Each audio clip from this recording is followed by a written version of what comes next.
brought to you by Infinix.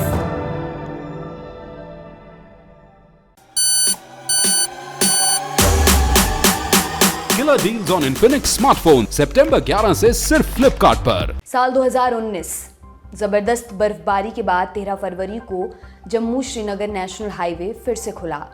तब तक गाड़ियों का तांता लग चुका था। 14 फरवरी को आम गाड़ियों के साथ साथ सीआरपीएफ के जवानों की गाड़ियों का काफिला भी जम्मू से श्रीनगर के लिए रवाना होता है। सीआरपीएफ के जवान जम्मू ट्रांजिट कैंप से श्रीनगर ले जाए जा रहे थे। सीआरपीएफ के काफिले में 78 गाड़ियां थीं। इनमें बस और ट्रक भी शामिल थे। हर बस और ट्रक में 35 से 40 जवान बैठे हुए थे। काफिला अपने रास्ते जा रहा था। घड़ी का छोटा कांटा 3 और बड़ा कांटा 15 पर आता है। सीआरपीएफ का ये काफिला अभी पुलवामा से गुजर ही रहा था, तभी एक एसयूवी तेजी से 2 बसों के बीच टकरा जाती है। टक्कर होते ही जबरदस्त धमाका होता है और बस के परखच्चे उड़ जाते हैं। धमाका इतना भयानक था कि इसकी गूंज कई किलोमीटर तक पहुंचती है। इस गूंज के बाद कई चीखें सुनाई देती हैं उन परिवारों की जिनके बेटे, भाई, पिता और पति इस धमाके में शहीद हो गए। धमाके में कुल 40 जवान शहीद हुए। हमले की जिम्मेदारी लेता है जैश-ए-मोहम्मद। भारत ने तहकीकात की, तब इस हमले के मास्टरमाइंड का नाम सामने आया, मोहिउद्दीन औरंगजेब आलमगीर। आज हम इस घटना का जिक्र क्यों कर रहे हैं?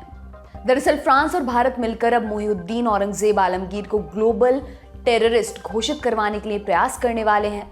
आलमगीर के साथ एक और आतंकी का नाम भी इस लिस्ट में शामिल है, अली काशिफ जान।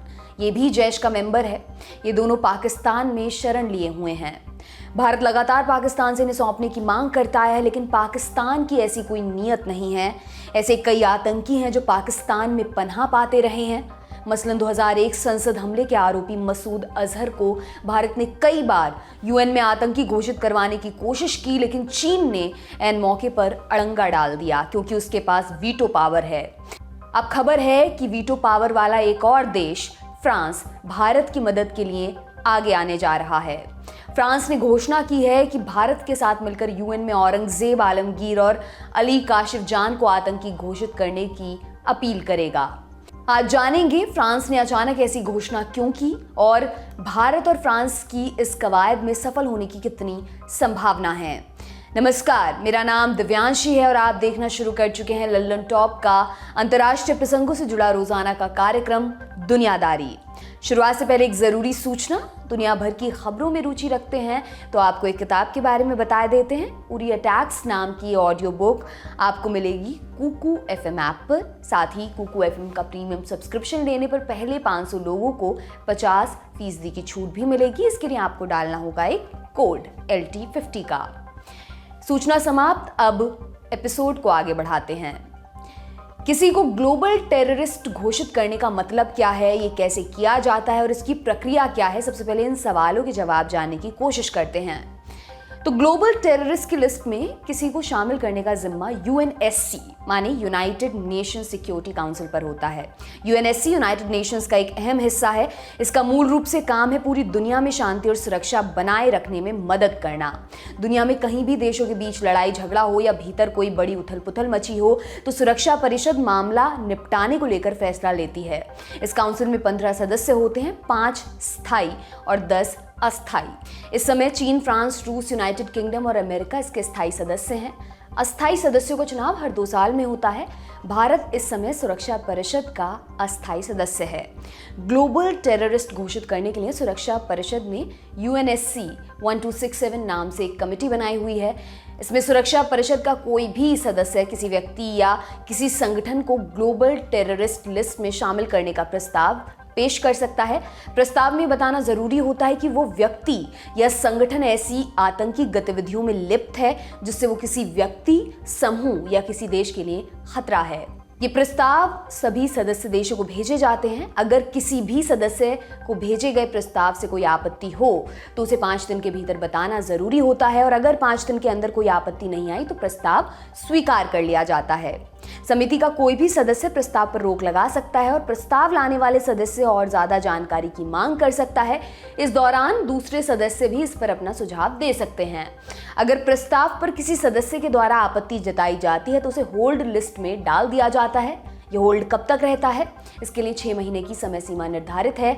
समय सीमा पूरी होने पर 3 महीने का अतिरिक्त समय मांगा जा सकता है। अगर इस दौरान दोबारा आपत्ति नहीं रखी जाती तो उस प्रस्ताव को स्वीकृत मान लिया जाता है। नियम के अनुसार अगर सुरक्षा परिषद का कोई एक भी स्थायी सदस्य देश इस प्रस्ताव के विरोध में वीटो करता है तो यह प्रस्ताव पारित नहीं हो सकता। किसी को टेररिस्ट घोषित कर देने से होता क्या है?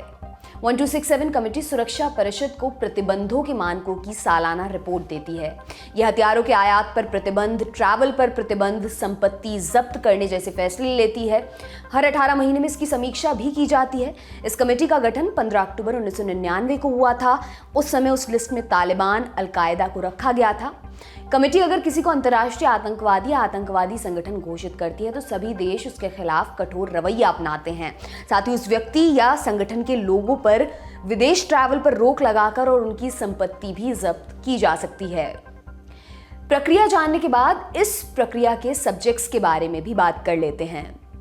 औरंगजेब आलमगीर की उम्र 40 साल है। वो पाकिस्तान के बहावलपुर से है। औरंगजेब आलमगीर की मसूद अजहर से नज़दीकी बताई जाती है। औरंगजेब पर अफगानिस्तान से आतंकियों को जम्मू कश्मीर में लाने के भी आरोप लगते रहे हैं। कहा यह जाता है कि औरंगजेब को पुलवामा हमले का जिम्मा जैश ने दिया था। औरंगजेब ने ही पुलवामा हमले का पूरा प्लान सेट किया था। उसने ही इस हमले के लिए फंडिंग इकट्ठा की थी। औरंगजेब और भी कई नामों से फेमस है। उसे संगठन के अंदर मकतब अमीर, मुजाहिद भाई और मोहम्मद भाई के नाम से भी जाना जाता है। अप्रैल 2022 में भारत सरकार ने औरंगजेब को यूएपीए के तहत आतंकी घोषित किया था।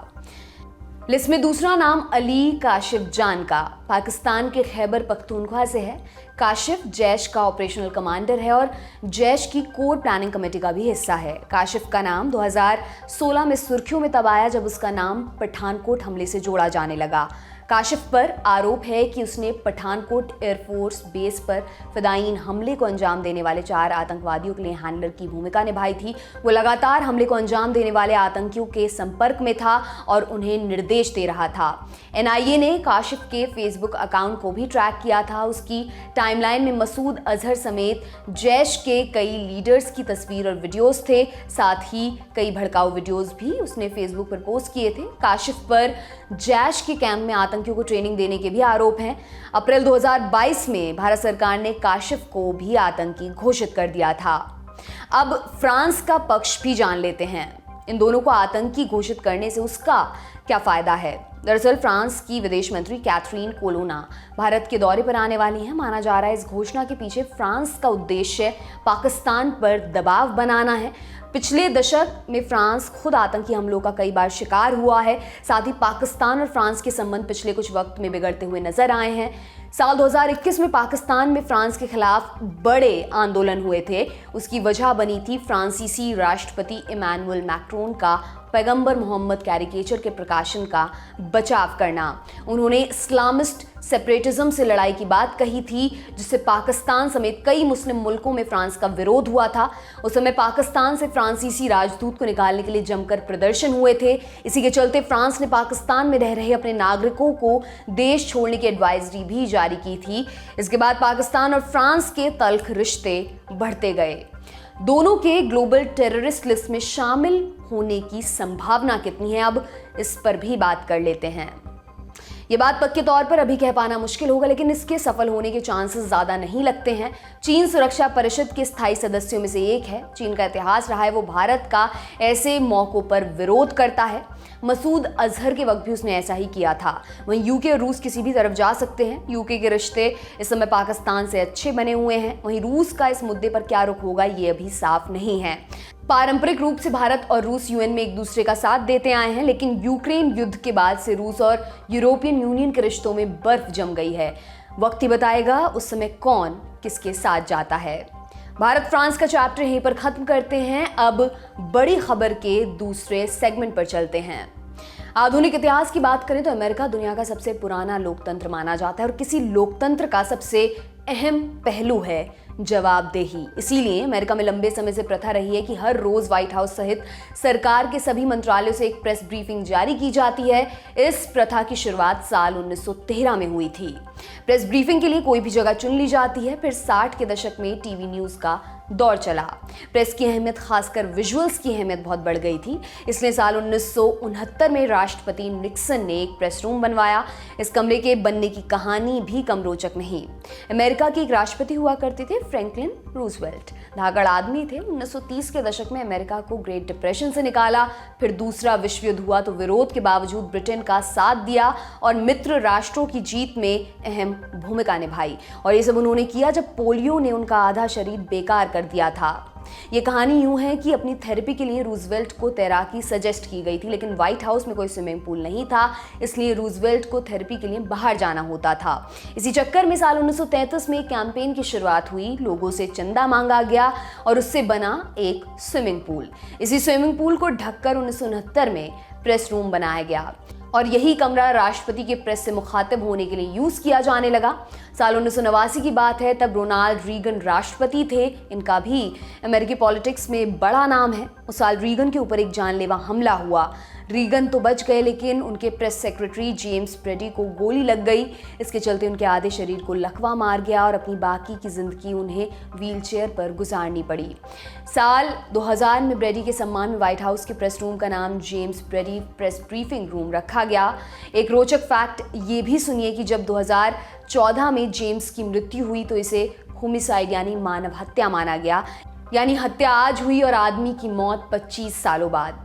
आज एक किस्सा क्यों? इसी साल अप्रैल महीने की बात है। हमेशा की तरह व्हाइट हाउस की प्रेस सेक्रेटरी जेन साकी प्रेस ब्रीफिंग के लिए आई। इस बीच एक व्यक्ति उनके बगल में खड़ा था। अचानक कुछ पत्रकार इस व्यक्ति के बारे में सवाल करने लगे। जेन साकी ने कहा, हाँ, हम उसे आसान काम देते हैं। बाद में जेन ने हंसते हुए बताया कि दरअसल ये झूठ है। वेद इतने टैलेंटेड हैं कि उनके लिए मुश्किल काम भी आसान हो जाता है। इस व्यक्ति का पूरा नाम था वेदांत पटेल। अप्रैल तक वेदांत व्हाइट हाउस प्रेस सेक्रेटरी के असिस्टेंट हुआ करते थे, लेकिन पोडियम पर जाकर बोलने का मौका कभी नहीं आया। फिर 6 सितंबर की तारीख आई। वेदांत अब की बार पास के एक दूसरे कमरे में थे। अमेरिकी स्टेट डिपार्टमेंट, भारत के हिसाब से विदेश मंत्रालय। मौका इतिहास बनाने वाला था, क्योंकि ये पहली बार हो रहा था कि भारतीय मूल का कोई व्यक्ति अमेरिकी स्टेट डिपार्टमेंट की डेली प्रेस ब्रीफिंग को एड्रेस कर रहा हो। इस मौके की अहमियत आप इस बात से समझ सकते हैं कि अमेरिकी फॉरेन पॉलिसी दुनिया भर के लिए मायने रखती है। इसलिए स्टेट डिपार्टमेंट से कहे जाने वाले एक एक शब्द पर दुनिया भर की नजर रहती है। यहाँ एक भी गलती की संभावना नहीं। तो वेदांत से सवाल क्या पूछे गए? इस मौके पर वेदांत ने ब्रिटेन की नई प्रधानमंत्री के चुने जाने, ईरान न्यूक्लियर डील और रूस यूक्रेन युद्ध जैसे मसलों पर सवालों के जवाब दिए। डेब्यू के बाद उन्हें व्हाइट हाउस और स्टेट डिपार्टमेंट के उनके साथियों ने बधाइयां दी। वेदांत वर्तमान में स्टेट डिपार्टमेंट के प्रिंसिपल डेप्यूटी सेक्रेटरी हैं। इसके अलावा उनका परिचय क्या है, ये भी बताते हैं। 33 साल के वेदांत का जन्म गुजरात में हुआ था। 1991 में वो अपने माता पिता के साथ अमेरिका आए। साल 2008 में उन्होंने यूनिवर्सिटी ऑफ कैलिफोर्निया में दाखिला लिया और साल 2012 में बायोलॉजी से ग्रेजुएशन पूरा किया।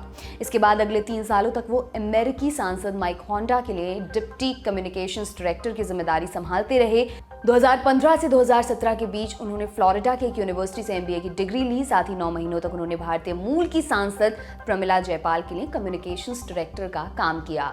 2020 में वो जो बाइडेन के चुनावी कैंपेन से जुड़े। बाइडेन के राष्ट्रपति बनने के बाद उन्हें व्हाइट हाउस के असिस्टेंट प्रेस सेक्रेटरी का पद मिला और इसी साल उन्हें स्टेट डिपार्टमेंट में प्रिंसिपल असिस्टेंट प्रेस सेक्रेटरी की जिम्मेदारी मिली।